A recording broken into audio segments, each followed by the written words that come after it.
Hey everybody, and welcome back to Everyday Victa. Today we got a pretty special guest. I just say pretty special. He's not anything special, but some people might think he's special. But we got the one, the only, Mr. Bratten Farris. Glad to be here. Thank you. Thanks for being here, man. Bratten, I'll give a little introduction for him, and then I will let him also kind of take the floor as well. But Bratten is one of my best friends. What a good guy. We didn't even meet each other until, I don't know, like a year ago. Yeah, something like that. But one of the best people I know. Love him. I wouldn't want to tell him that every day, but don't want his head to get too bigger than it already is. But no, he's a great person, and I love him. Bratten is a stud. He's not only a wonderful father and a dad, but he's also just like one of the best salesmen I've ever met. Bratten has broken tons of records. How old are you, Bratten? I'm 25. 25 years old and made well over $100,000 a month over the summer. It's pretty freaking wild.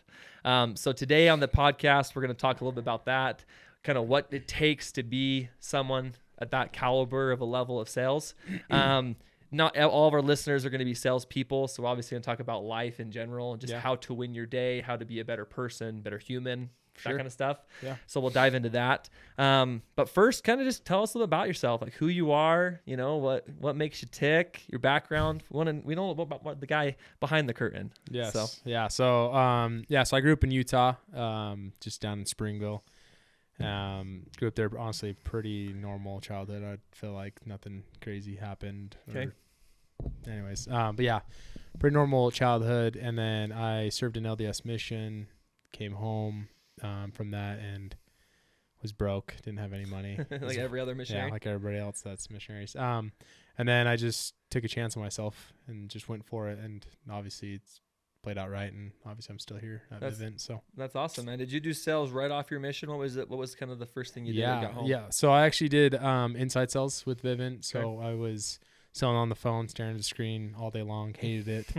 Sucked at it at the beginning, but then I slowly got better and actually worked with my dad. He's the one that actually taught me how to sell, like super good. Yeah. And then my buddy from high school, Enrique, he's the one that actually got me to come do door to door. And he's like, hey, you're selling the same product, but you get to show them a video. You get to talk to them and actually like make eye contact instead of on the phone where they can just hang up and then you're like, oh, dang it, I got to call the next person. So it was a little bit easier. I say easier, but some of you guys are probably like, oh my gosh, no way. But no, it's definitely a lot easier when you're door to door and in their face. So you'd say door to door is easier than on the phone? 1,000%. Yeah. Why is that? Because there's a lot of body language that you can use. But then also you get to show a video, you get to show like examples of certain scenarios of what we have on our app. I'm sure with other companies, they have something similar like that as well too. Sure. But then also you get a stronger and a better connection. Obviously over the phone, I did that too, but it's just a lot easier like when you're in person talking to them. Sure. I mean, there's so much you can do when you're on the phone with someone versus in their face. Yeah. Plus they can hang up and then it's like you try to redial, they don't answer. Right. They could slam the door in your face, but if you get in the house, like they can't really slam the door in your face. It's also a lot harder to be rude to somebody face to face. Yes, it's true. Yes. I have guys come to my house all the time I don't want to talk to, but I still listen to him because he's a buyer. I'm definitely a buyer. He's buying everything. If you want to know his address, it's no. Gosh, here we go. I'm just kidding. No, that's awesome, man. Well, we have talked about your inside sales experience a little bit, and I hope you're okay with this. But you kind of sucked at first. Yeah. I kind of want to. I want to know. I want everyone to know he sucked at first because he's one of the best salesmen I've ever met. Maybe the best, but I won't let him. I don't want him to get too high on his horse right now. But no, let's talk about that a little bit because you had mentioned to me that you weren't the best at sales at first. Yeah. I mean, you don't want to give us a huge explanation, but is there anything that comes to mind that you can attribute your success to that maybe kind of flicked the switch to becoming a little better? Because obviously when you left Vivint, from my understanding, you didn't suck anymore. You were pretty decent at it when you left the inside sales. Uh-huh. Is there something you did that you thought maybe made a difference? Yeah, I think that's a great question. I think the number one thing was honestly my dad. Okay. Like he just sat me down and he just was like, hey, like you can either struggle in life or you can like make something work. And I remember when I was about to do Vivint or pest control, which obviously there's nothing wrong with pest control. It's just Vivint was for me a little bit, it just sounded a lot better, and obviously it is for me. But I think my dad was like, hey, like you don't want to struggle in life. You don't want to have to like go through all these struggles of, financial struggles of like dealing with like house payments, and like I'll be honest, I don't struggle with like any of that because of like the talk that me and my dad had. There's certain things that he said that I've shared personally with like some people. But it definitely flipped the switch for me. That is like, I'm looking into my hero and he's telling me like, hey, go all in. And so I think that was the biggest switch, was I went all in instead of being on the fence like a lot of reps are, where they're like, should I do Vivint or should I just do summer cells? Yeah. Even like halfway through the summer, like I deal with like reps all the time where they're like, oh, I kind of want to just go home and quit. And then I would have to like convince them to stay, or those guys, I'm like, hey, get out of here. Like pack your bag, like, buy your own flight. You're not here to convince them to stay, right? I mean, it depends on the guy. If he has potential, maybe, but I think the number one thing is like, if you're going to do something, just go on and just do it. And I think that was the switch for me. Kind of burn your ships and say, hey, I'm going to be a sales guy. This is what I'm doing. Yeah. I literally quit my job and I was like, I'm going out my first blitz, did it, and made $6K my first week doing it. And I was like, all right, it's a game changer. That's awesome, man. Well, I love to hear that. There's a lot of nuggets in there I kind of want to unpack, but one of the things I wanted to start with was, you were doing inside sales at Vivint. You sounds like you had a couple other options, other than just Vivint. Why did you choose Vivint? I mean, versus other pest control companies and things like that. I mean, I kind of want to talk about that more too, in terms of like now where you're still staying at Vivint too. Kind of answer that question both ways. Like, one, now you're one of the best reps that Vivint's ever seen. Why are you choosing to stay here? Mm-hmm. But also, what made you make the decision to come to Vivint the first time? I think for me, that made me choose Vivint out of any other company, because I was looking into pest control, solar. I mean, there was a bunch of other stuff that I was looking into. I mean, it wasn't even summer cells too. Like I was just looking at other jobs. But I think what made me go with Vivint was honestly the group I was with, the leaders I was with. And not saying like if you guys are listening, because I mean, I definitely have some guys I still follow from other teams, and I love those guys as well, and we still chat and stuff like that. But the group that I was with was a lot more straightforward. Okay. About they showed me the ugly, they showed me the good in Vivint, they showed me everything, which all these other companies I talk with, they're just like fluffing all this good, and they didn't show me anything that was negative about it, and it was like, oh, it's a no-brainer.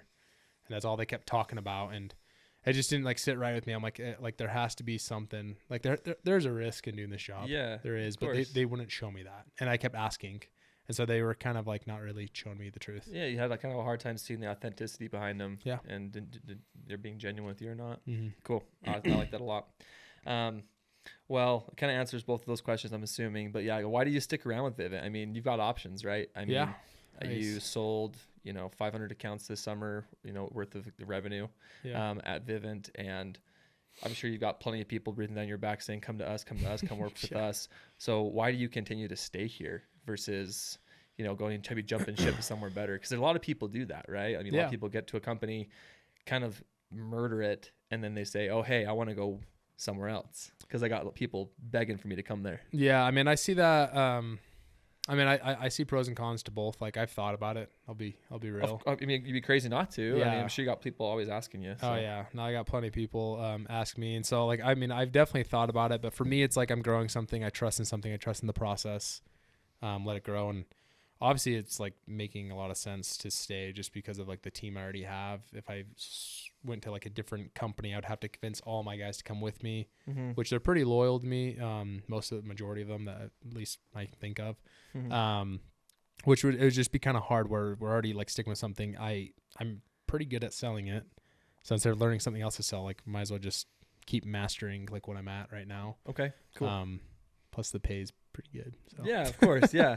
I mean, obviously Vivint has lots of different ways they pay us and how they take care of their people, which we can get into later if you want to. But yeah, I mean, you want to fix it's not broken. Yeah. Right. I mean, exactly. you could probably sell anything, but if you're already doing something well, then why change it? Exactly. Right. Yeah. And if you got a great, leadership behind you, you got great people that you work with, I mean, that's what sold me on Vivint was kind of the people that we get to work with, working with some of my best friends every single day, good people that, you know, we can actually be super real with and that are like, we can call friends outside of work.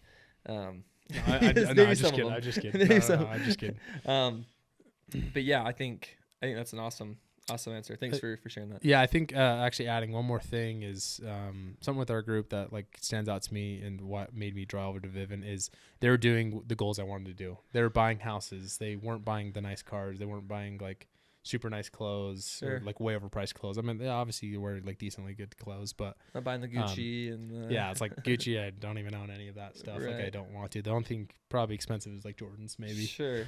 But yeah, it was like they're buying houses, they're doing Airbnbs, they're doing like other things with that, and like that draws me big time because it's like I want to be financially free. I want to retire when I'm 35. Like that's my goal. That's a really cool goal. Yeah, I think you're on your way to it. Hopefully, you're doing great. So, yeah, I agree with that like 100%.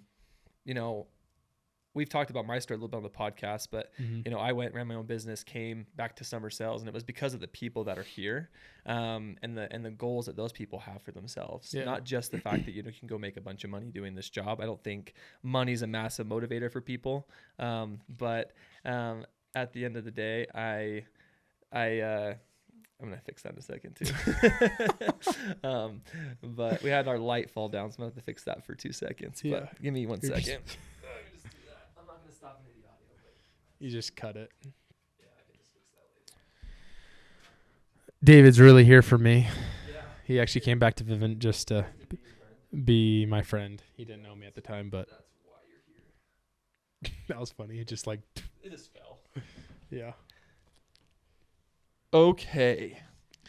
But back to the question. The reason I came back to Vivint, specifically Vivint and not other companies and things like that, was because I saw people making massive plays in investment real estate and creative financing and all these different things that I want to be a part of. Because I think, you know, you'd be crazy not to invest in yourself while you're doing a job like this, but any job, right? Like being around people that know how to do those things and are doing it constantly, not just buying frivolous things, big houses and fancy cars, but things that actually build real wealth. So I think that's pretty exciting. Cool. Definitely. Well, thanks for sharing that, man. Of course. So I have a couple of questions I wrote down I want to talk to you about as well. Another one of the ones I think can help people understand kind of what level you sell at. I won't go too much in the details, but like I said before, Bratten's during the summer months made over $100,000 a month. It's pretty wild. Made fantastic money doing this job, and obviously not everything's about money, right? And probably most people listening to this podcast will not make $100,000 in a month ever in their entire lives. Yeah. But the question for you is, what do you think people misunderstand about sales to be able to perform at that level? I think time. I think time management. I think a lot of reps or people that I've worked with or I've seen in other companies and to see them fail is just the time management. Like they treat it really poorly. Like I'm the manager that's like, where we go on these trips once a week or one week every month. Yeah. Where like I'm running to a deal to help a new rookie close it, and then I hop in my area. I'm there for 30 minutes, and then before somebody else calls me to go help them. But during that 30 minutes, like I'm squeezing every moment out of it, and I end up getting a deal and then going to the next one, and I'm just busy. Yeah. 24/7 of doing that. So I think that, but then also during the summer, I think just how to work a neighborhood. Because I think a lot of people, they will just be like, oh, this is a great look, and they'll just like hit all the good looks and leave. For me, like I have my whole neighborhood, I'll cut into sections. I'm here for the whole day. I can't leave that section. Regardless of how good it looks. If it sucks, I'm there. Sure. And then the next day I can go to the next one and the next one, and then Saturday's cleanup day. It's where I just wipe the whole area and I hit everything that I haven't touched. Cool. And that's how I feel like I maximize the most. I love that. I mean, time management can be a massive thing in any job, right? Yeah. I mean, I've done lots of phone sales, tech sales. You've done that as well. And time can get away from you really easily, especially in sales where you're kind of in charge of yourself. As long as you're performing, no one's going to get mad at you, right? Yeah. And when you're performing at a level like you are, it'd be really easy to get complacent and be like, oh, hey, I've made enough money. I'm chilling. I'm good. I mean, halfway through the summer, you're at over 300 accounts, right? Yeah. And so it's like, and most people will never even hit 300 accounts in their lifetime at a job like this. Yeah. And so I guess my next question, kind of follow up with that, is, obviously time management, super important, right? Time can get away from you really easily if you're not smart. But on top of that, like, what keeps you motivated to keep going? Because, I mean, hitting 300 accounts, I mean, you've already made enough money. You're going to be perfectly fine financially. What keeps you going every single day to keep going after that massive goal you made? Yeah, I think there's a couple things that pop in my head. Number one's like obviously my family, my daughter, my wife. So big whys. Yeah, big whys for sure. Like I'm not out there doing it for me. I mean, like, those that know my wife, she probably spends the most money than me. And she's gonna hate me for saying that. As it should be. Yes, that's as how it every should be. Of relationship course, should yes. be. Wives Yes. should spend more money than their husbands. Yes, Sometimes course. we have our days. Yes, of course. But I mean, that's not like the main reason why. Like I want to grow wealth for my daughter and for her kids, and so having that. But I think what keeps me going though is, it's more like a game to me. Like I don't think about it for like the money, like, oh, I need to make this much money to pay my bills or whatever. I don't think about it that way. I think about it like, I set this crazy goal. There's no way in heck I'm going to hit this, but I'm going to do everything I can to hit this goal. And then I break it down by weekly, by monthly, by daily, by hourly, like what I need to do. And then as I do that, and then at the end of the year, I'm like, holy crap, I succeeded my goal over 100 than what I wanted to do. Cause it was 400 and I ended the year at 507. Yeah. And so like I did it by 107 accounts. And so I was like, dang. And so I had these like personal goals, but after I would hit these personal goals a day, let's say it was 2 days and 2 upgrades a day. After I hit that, I would still have like, let's say an hour to 3 hours, anywhere between there left. I'd be like, okay, I had to pretend that I don't have a deal. And that's how I did it as a rookie. That's why I was one of the top rookies when I was a rookie is, I just focus on getting one deal a day. And as soon as I'd get it, as soon as I walk out of the house, pretend I lost that deal. Sure. And then I would just be like, I need that one deal. And then at the end of the day, you're like, dang, I'm at 2 or 4, you know, whatever it is. And so like, that's what I focus on is like, I make it a game. Yeah. Okay. That's cool. It's kind of like almost like sports and video games and all those things come into one. Yeah. Right. And you're just convincing yourself that you need to keep going. Right. Yeah, exactly. I mean, a lot of people, I think most salespeople in general are like that, right? Where they get to a point on their sales day where they get a sale. I saw so many guys over the summer do that. And in my tech jobs and anything I've ever done, like guys will get to their number, right? To the one a day or to a certain quota for the month. Yep. And they turn off. Yeah. Right. And you just explain to it like why you keep going. One, because you want to create something bigger than yourself. You want to, make more than what you need, so you can have the things that you never had. Yeah. Right. And things that maybe your family never had, and the things that you want for your family in the future. You don't seem like the kind of person that wants this massive flashy lifestyle. I think you want to create a consistent, sustainable wealth that if you were to stop doing sales today, your family would be okay. Right. Yeah. I think that's every salesperson's goal would be. Yeah, right.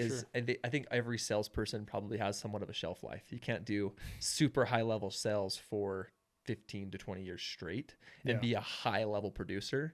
So what are you doing now to prepare for that? Right. And it's being a super high level producer that you triple or quadruple what you actually need to live in order to invest. Yeah. Right. And then that way you actually have that freedom when the time comes, when you say, hey, I'm done doing sales, or I'm moving into another role that's going to be more, a VP or a, some type of managerial role. You're able to then step out of that light and you can either take a pay cut or change your lifestyle or whatever you might want. Yeah, right. Exactly. I agree. So cool. I love that, man. Well, another question I have for you here. is, and this might be a hard one to answer, so you can think about it for a second. Okay. But obviously, everyone wants to know it. You kind of explained it to us a little bit before, but is there anything you do mentally before you have a big sales day? Do you have like a routine you follow? Do you have some type of amp up music you listen to? Do you go get naked and jump into an ice bath? I mean, what do you do special? That Definitely get naked and jump in the ice. there you go. Just Sweet. No, just kidding. There we go. No, you have it here, folks. You heard it first. Yeah, that's Everyday how I do Victim it. podcast. You have to be naked and there has to be cold. No, I'm just kidding. No, I think there is a routine that I have, and it's pretty freaking simple, and I'm not anything special. Number one, have to go to the gym. Okay. Even if it's like you're exhausted because you've been doing area for your team and like been up for 4 hours in the middle of the night, like you're exhausted, like just go do the stair stepper for 30 minutes. Like it has to be something, some kind of physical activity. Number two is, and this is getting like a little bit more personal, but I think for me, it's like I have to be right with God before I can even go sell or like that. And it's like, you've seen Remember the Titans. It's one of the best movies out there, I think. But it's like you got to praise God. What are you talking about? It's all right. Kidding, I was like, are you kidding me? Best movie ever. No, but it's like you praise God when you lose, you praise him when you win. And that's huge in my life. It's like no matter what, I'll be reading scriptures, I'll be saying prayers. Like that is big in my life. Even if I didn't sell or if I'm having a bad week, it's still like I keep that on track because the most important thing of this life is not money, not making this money or like that. It's obviously returning back to God. Like that's for me personally. Yeah. But so getting right with him, but definitely listen to music. Okay. Drop off all my guys. I will put on some old school gangster rap or rock and roll. Either one depends on how I'm feeling, and I just will crank that thing as I'm going out to area. Love that. And then right before I go out, say a prayer, and then I just trust that I'm just gonna find something. And is that every day? Every day. Yep. That's awesome. To kind of go along with what you were saying, you talked about it a lot of managing your guys, taking care of them, running around. I want to highlight on this because a lot of people don't know this if they don't already know it, but Bratten had one of the best first-year management offices this year at Vivint. Crushed it, absolutely crushed it. And if anyone that's managed a team in any sales environment, they understand that's hard to do well your first year. Yeah. It's kind of a culture shock, right? Door-to-door sales, I think specifically, because in door-to-door sales, you're not just like the sales director or manager that manages your people. Like in most tech jobs and things like that, like your sales directors and things, they have, like that is their role, is to just basically manage their people without having to do personal sales. Yeah. Vivint, until you get to a certain level, you can't really do that. You have to be outgoing and getting your personal sales while running your team. The cool thing about you is that you did both at the same time, but you did both at a crazy high level. I want you to kind of elaborate on that and go anywhere you want with this. But what do you think helped attribute to your success of being a great first-year manager? Why did you focus so heavily on personal sales? As you know, at your first year managing, people would think you're insane to say, I'm going to go sell 400 or 500 accounts my first year managing. A lot of managers I know would say that, you know, hey, the reason I'm not selling is because I have to manage these people. I have all these other things to take care of. But you obviously showed that you could do it and do both well. Yeah. So just talk to that. I think honestly, there's two things that I think helped me. Number one is I was scared to manage. Okay. I was scared to manage because I was like, and that's why I felt like the whole time, like I was like, I got to set this high goal personally because I have to lead by example. I'm a huge believer in that. Like if I have to be the best on the team so my guys can look up to me. If there's somebody else that's better than me, then it's tough to be like, hey, like pull them aside and try to like, you know, stop selling so much. Yeah, exactly. I gotta beat you. Exactly. You're making me look bad. Yes. Gosh, jeez. No. But I just think like leading by example is big. The reason why is just because like people will want to follow you. Like I have guys that text me like, I mean, it was just Christmas and they all text me and they're like, dude, like you've changed my life. Like, thank you so much. Like I want to like follow exactly what you're doing. Like with, I mean, not even just sales wise, but just also like with like financial wise, like, you know, all the Airbnbs I'm buying and like all this other stuff. But I think, so yeah, I think I was scared. That was a big one. Number two is stress. I was so stressed that I was going to put somebody in the worst area and like ruin their week and they were going to blame it on me. And I was so stressed about it. I mean, later on, I kind of got a little more comfortable, but sure. I think those are the two things that probably helped me the most. scared that I wasn't going to make any money off of my guys. And so I was like, well, I got to do this myself. Right. And so I was like, I'm setting this big goal. And if I fall short, great. Like I still hit my minimum goal, which really was 350. Yeah, your floor. Yeah, it was my floor. Yeah. And then, but I wanted to hit 400 like really, really bad. Like that was my big goal. And I just broke it down to like a daily routine of like what I needed to hit. And that was 2 dills and 2 upgrades a day. And that's all I focused on. And then Saturday was cleanup day, just wherever the freak I can get, which was usually about like 3 or 4. Cool. Yeah. So you were fear driven a little bit, right? Yeah, which is great. That's a good thing. I mean, I think that is a nugget. I actually think that's really cool. Being able to be driven by fear or be scared of not like doing as well as you'd like to do was driving you, right? Mm-hmm.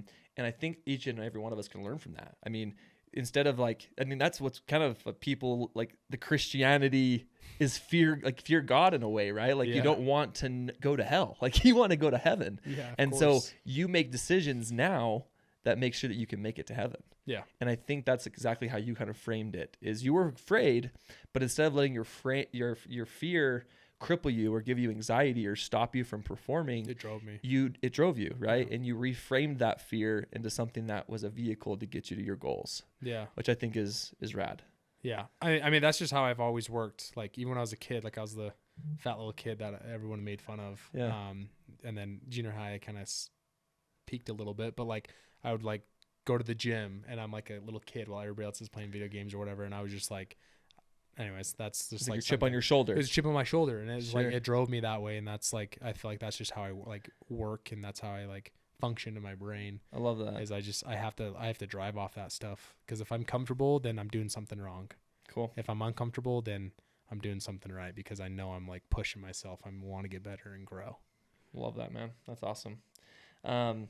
Well, I think that was amazing to talk about kind of how your first year managing went, and having those routines, having the things you were doing, leading by example, I think are massive things that people need to kind of take into account if they want to go manage and do their own thing. Mm-hmm. Yeah. And so good for you, man. I mean, it's so undervalued what you actually pulled off this summer. And so if anyone's going to give you credit for it, obviously other than the awards and the accolades you already got at Vivint, let me give you those kudos. Okay. So good job, man. Thanks. Let's kind of jump in a little bit into your mindset. We talked a little bit about, kind of how you function, how you work, how you do things. I want to talk a little bit about just like what's going on in your head. You've mentioned to me before how you're kind of a simple guy. Yeah. I really like that about you, because I think people think that the top performers, the best in the industry, the ones that do it at the highest level, are these insanely complex people that know everything under the sun. I think you're a really smart guy, but you don't know everything under the sun. I'm very basic. You're basic. I'm average. But you've mentioned things like getting better every day. Kind of goes along really well with the podcast and like Everyday Victa, winning your day every day. Yeah. I'd love for you to be able to help give us some insight into your mindset of like, what are you thinking about every single day, other than of course your family, your friends, and you're working hard and all that kind of stuff. But what's like deeper than that? Yeah, I think for me it's just like it's just being 1% better every day. That's it. And so like on my mission, and I love my dad because he's shared a lot with me and he's helped me out a lot through my life, but I wanted to go home. I was like, I can't do this. I actually grew up. That's crazy. I can't even imagine you saying something like that. It's awesome to see how far you've come, because I can never imagine you being like, I want to come home. I want to be done. Yeah, no. So the fact you went from, you weren't born this way. You've changed a lot. Yeah, no, for sure. Definitely. I can't even imagine Bratten Farris saying, I want to quit. Like that's like the opposite of who I know right now. Yeah, so definitely. The progression that you've shown, just taking a second to show that, like, going from, that was only 7 years ago, right? Where you were on your mission, saying you want to go home till now. That's freaking rad, man. But keep going. Yeah. So I think for me is like, I wanted to go home. I actually grew up with a learning disability. And so like pretty much I just couldn't process things. Like when I would be like reading, I couldn't like speak it. It wasn't like I was dumb or like that. It's just like, it was just with this weird processing that I had to get over. And I actually overcame it on my mission. But I just remember like I was talking to my dad and I'm crying and I'm like, oh my gosh, I can't do this. Like, how am I supposed to like teach these people? How am I supposed to like actually go do this work when I have no idea like even how to freaking function. It feels like communicate. Yeah, communicate. I felt so dumb, but but the cool thing that my dad said, he's like, hey, just like look down, and as you're tracting or as you're like whatever work you're doing, you just take one step forward. And you just take one step forward and just keep going. I just keep going. And then he brought it back to like, hey, like if you just are 1% better every day, like even if you mess up this day, that's okay. The next day, if you're just a tiny bit better, then you're better than who you used to be. And then you'll keep growing. And then throughout the whole year, you know, you'll be way better than like where you were at the beginning of the year. And so that was like something that was big for me. So for me, I think during the summer, but then also just like from where I used to be, I like look back at these pictures. My dad sends them to me all the time of like the fat little Bratten that he said, he's like, do you remember like how unconfident you were? But now I can walk around and I can confidently like go talk to somebody. Like I don't give a crap what people think about me. Like I am me for a reason, and I am way better than that like little kid. Yeah. Anyways, that's awesome, man. I mean, you're driven by being better, which I think is kind of a theme that we've talked about a lot. You're driven by progression. You're driven by being 1% better. Yeah. And I mean, you've shown that year over year at Vivint of getting 1% better every single day. Sure. But I mean, you've grown exponentially, right, in your sales career. And so I think if people do that, right, just try to grow 1% better every single day, make a huge difference for them. So, but it's a simple thing, right? Yeah. I mean, I could have you do your sales pitch right now, and I don't think it would blow anyone's mind away, right? Crazy. Because it's the little small things that you're doing every single day that you're doing 1% better at. Yeah. And it's probably not just 1% better at one thing, right? You're probably trying to be 1% better in several fields of your life. For sure. And that in turn is a ripple effect that can have bigger returns than even the 1%. 1,000%. Yep. No, just 1%, Bratten. Just 1%. 1%. Only 1%. Well, that's awesome, man. Thanks for sharing that. Of course. So I just want to talk a little bit more about maybe giving someone some advice. Okay. We're not on this podcast to earn $1 million, right? I mean, we talked about this from the very beginning, but this podcast isn't just about making a lot of money. It's about being a better person. And so I'd love to just hear, like, if you had, 18-year-old Bratten in front of you right now, right? And you're looking forward 7 years and now you're 25 and you've achieved what you've achieved.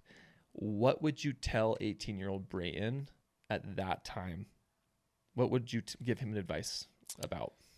I think the advice I'd give him is just to be patient, and to bet on yourself. That like you can do hard things. You've been through a lot, and you can definitely go through more. What do you mean by bet on yourself? Can you elaborate more on that? Yeah, I think and I mean, this is what I tell like reps when I meet with them is like when you're young, you can bet on yourself a lot. It's a lot easier to bet on yourself when you're young than when you're older. Like for you, you're betting on yourself. Like last summer, you were like, okay, I have 3 kids, a wife, you have a mortgage, and you're like, I'm coming back to Vivint. Yeah, I'm gonna see how this goes. Hopefully it plays out right. Like you were betting on yourself. That was a lot harder than probably you being 18. I mean, yeah, where you're like, I got nothing else going on. I got no bills, no wife, no kids, all that stuff. And so I always talk to reps. I'm like, dude, like best part about it is if you come out for the summer. So I was talking to myself, if I was 18, hey, you come out for the summer, guess what? That's 3 to 5 months of your life. And if it doesn't work, guess what?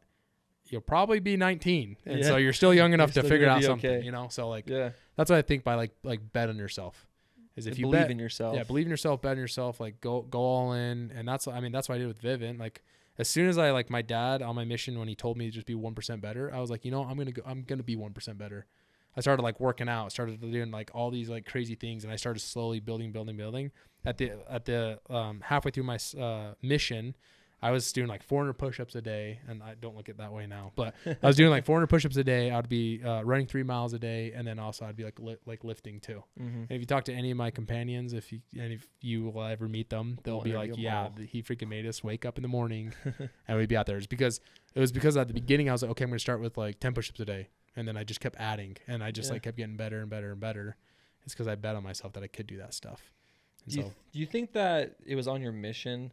We talk a little bit about this, about pivot years. Yeah. Of kind of where you went from this old version of yourself to your new you. Yeah. Would you say like your mission, like in between your mission kind of was like your pivot year of like you changed? 1,000%. And if so, kind of what did you see different in yourself? Yeah, I mean, obviously, like I look at myself in high school, like I still was like a dog in certain ways, but like I wasn't like the big dog that I feel like developed during my mission. Sure. On my mission, I feel like, and I know the area, I know exactly like where it changed, and I know like the week.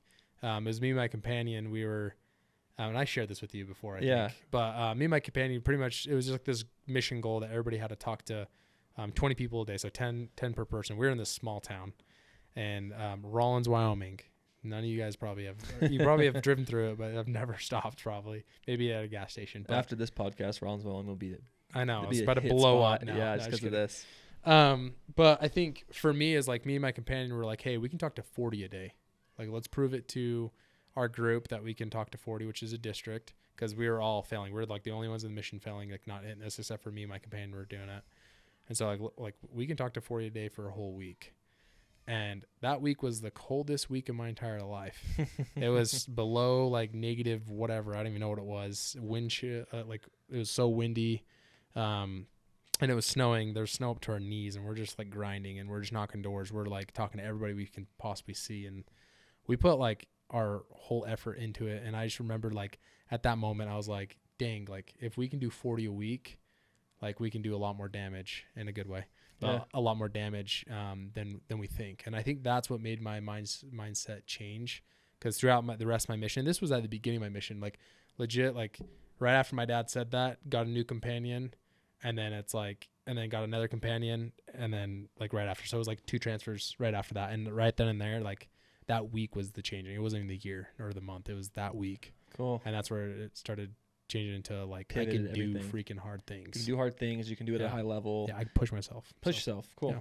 Because I think a lot of people are still looking for those pivot years. Yeah. I mean, last year was kind of my pivot year from like going over all my crap I went through. Which we'll talk about. But I think a lot of people are looking still for that pivot year, kind of their year they come into themselves. Yeah. And so I'm grateful you shared that, because I think really what it takes is like kind of what you said before, like betting on yourself, but fully going all in, kind of burning your ships, going all in on what you believe in yourself to be, do it all, right? And if you do it all and you get there, man, like there's so much cooler stuff on their side. Oh, 1,000%. You realize more of your potential. Yeah. I mean, I always like to kind of touch back on this, but like, and we made a couple of religious comments in this, so we'll just keep going a little bit. But like, we were made in the image of God, right? Like, yeah, for sure. I mean, it's kind of wild to think. I mean, at least for those that believe in that, right? That we were made in the image of God, in his likeness. And so like, think about the potential that we actually carry, each one of us. Yeah. And so to think like, oh wow, I'm only able to, get this job, or I'm only worth this much. I think that never resonated well with me when I got like salaried positions at companies. Yeah. Because they were kind of determining what my worth was. And I didn't like that. Yeah. So to be able to go in and say, how I don't have a worth, I don't have, like we talked about before, like a floor. I want to change my floor. I want to create my own floor, and I want to go to a place that has no ceiling. You kind of created that all on your own, with your mission, with coming home from your mission and kind of setting a new standard. It was really cool to see. I wasn't there during this time. Wish I could have been there, but I almost want to talk about you a little bit as we finish this up. But I've heard lots of stories about this where, you came to our group and there was no one had even gotten close to the levels that you've been hitting, right? A lot of times it's your proximity of the people that you surround yourself with, for sure, that you set your standards. And I can tell from just by what I've learned, even not even being there, that as you were doing that, you were setting your own standard. Yeah. You were seeing your mission and the goals they had set, and you did it. And you're like, wow, if we can do that, then what else can't we do? Mm-hmm. It's like you came out, you did your rookie year, did a bunch of accounts, like 120, 130 accounts. Mm-hmm. And from there on, you're like, instead of being happy with the 120, 130, you just kept pushing yourself. You kept going 1% better. But instead of that, you really wanted to push the envelope. And you created a new standard, right? Where someone that comes out and sells 230 accounts isn't considered like a dog. Like, he did good, but it's not the top level. It's not the cream of the crop. Yeah. And you kind of created your own segment, right? In our partnership and in our region. And I think a lot of that attributes to all the things you talked about in this podcast, of just being better, betting on yourself, believing in yourself. Obviously, you have amazing people that surround you. And I think that one of the cool things I think Bratten doesn't get a lot of credit for is that he really loves the people that he's around and makes them better by knowing him. And I think that if all of us could kind of just take a little bit of that in our lives, and instead of being maybe a burden on other people or maybe being a project for other people to handle, instead of that, but basically going into every relationship, every single job, everything that we do every single day and saying, I'm going to make this place better because I'm here. I'm going to make this management group better. I'm a sales rep right now. So I'm going to go out. I'm going to be the best sales rep, be the biggest helper to my manager. I'm going to be the best friend to my roommate. I'm going to be the best version of you to other people and make them better for knowing you. And I don't know anybody really that's ever known you that doesn't feel that same way. Like they're better by knowing you. And so thank you. I think if anything, that's a huge thing that we can attribute to your success is that you really feed into other people. You love other people. You help other people. And I think the world of you. I think you're great. Thanks, man. And I think that you have created some amazing success. I'm really excited to see where you go next. And I think just to wrap up the show, and unless there's anything else you want to add to this, is obviously the point of the show is everyday Victa, right? Winning in every aspect of your life. Oh, yeah. What other information or anything else comes to mind for you of like, hey, I want to just give some people advice of how to go win their day? Anything else that comes to mind that we've talked about? Yeah, I think like one thing that pops in my head is like, and it kind of going off of what you just said. So the guys that you're working with, they are like obviously like there to help you as well too. But if you're kind of the guy that's the burden, your manager's not going to invest a lot of time into you. And so for me, I felt like my success, like a lot of it goes to David Scott and Jason Durfee and Cheyenne Thatcher. But I think David for sure, he would like, hey, can you come help me with this? Like I wanted to like help him out. Like that's just like who I am as a person. Mm-hmm. There's a lot of reps that I've worked with that definitely don't do that. Like, and there's a lot of reps that do like that I have. I know for sure I can call on certain people and they know who they are. And I'd be like, hey, watch my dog. And they'll do it. Or they'll like, hey, I need you to do this. They'll do it. And there's some other guys I'll call and they want to get paid to do.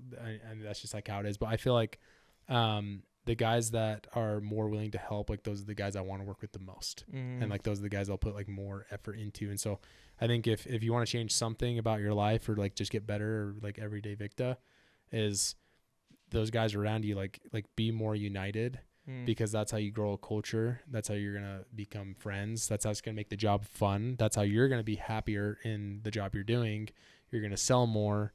And then not even that too, just in life in general, you're just going to be a lot more happier as a person by helping. And so that's kind of like what I like live up to, or I try to. I mean, obviously I fall short every once in a while, but that's just what I focus on. I love that, man. So that's a great nugget. I have nothing else to add to that. That's money. Cool. Thanks for being here, man, on Everyday Victa. We'll see you guys later. See you. I sucked with a bunch of my answers. That's all right, dude. It's great. I think you did awesome. That was actually 15 minutes.